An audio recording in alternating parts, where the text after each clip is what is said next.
So I saw Red Sparrow last night. Got off work, drove straight to movie theaters.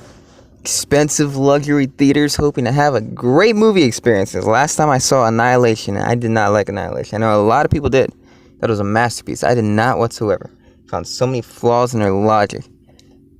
But this movie I was looking forward to. Jennifer Lawrence is now fighting controversy because this Me Too movement wants women to be Mormons. They want them to wear burqas and chastity belts. They're all offended that Jennifer Lawrence got naked and she wears a sexy dress out in the cold because the men are making her. Because she can't make her own decision. It has to be men making her do it. Silly, stupid movement. But anyways, overall, the movie was kind of middle. It was like, if it was out of 100, it would be like a 65 or something like that. The first act of the film is really good. It has a good first act. Jennifer Lawrence, if you saw it from the trailer, she goes to spy horror school, which is amazing. I love it. It's such an interesting thing. It's almost sexy, kind of just unsettling.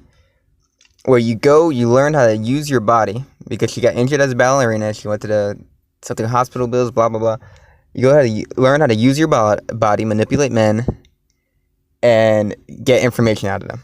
So you're attractive. You gotta get close to a politician. You have trick him into sex or flirt with him into sex, and you get him to unveil his secrets, whatever you're looking for, or assassinate him. So that whole part of the movie was interesting. Jennifer Lawrence had to deal with the pros and cons of it, mostly cons, because it works, it's a method that works, but she obviously hates the morality of it.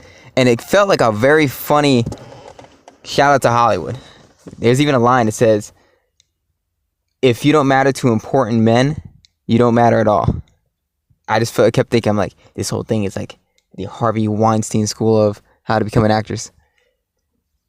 And she has one scene in there that's sexy, which I was disappointed because I thought she was gonna have a lot. And you'll see it when you see it. It's very interesting. It's a feminist moment, but I still like it. It was a very my body is powerful moment. Where the movie falters is after the first act. The first act is the only interesting part.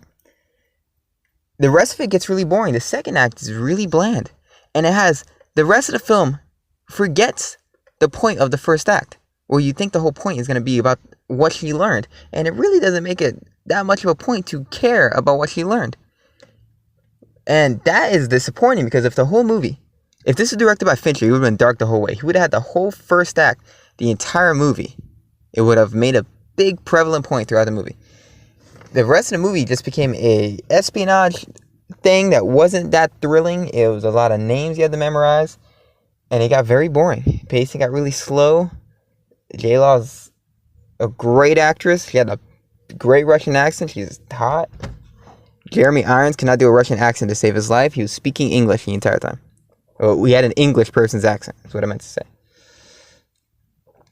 And it was a poorly paced movie. I blame the direction, because if I was a director, I would have kept up the pace, the intrigue. It felt like it was going at a quicker speed through the first act and then just hit a wall. And you were just bored for the second act. The third act picks it up again. And some dark, twisted things happen, and it's very cool. Very interesting.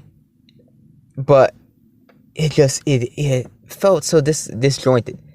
Act 1 is great. Act 2 is boring. Act 3 is halfway interesting and dark.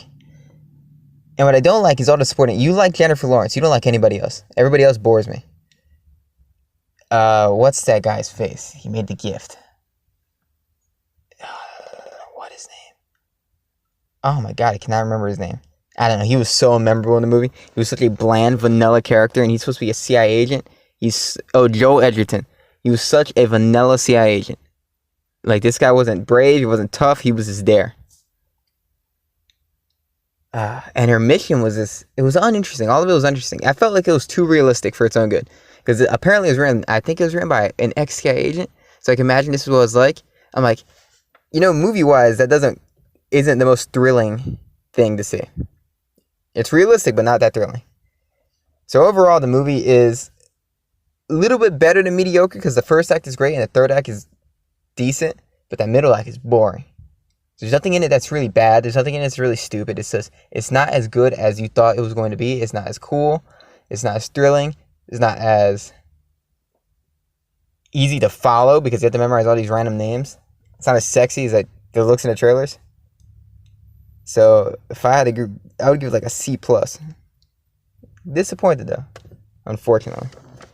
But I like that this movie came out in Hollywood's climate now. Hollywood's climate is filled with a bunch of babies right now, so I'm sure they're freaking out about this movie.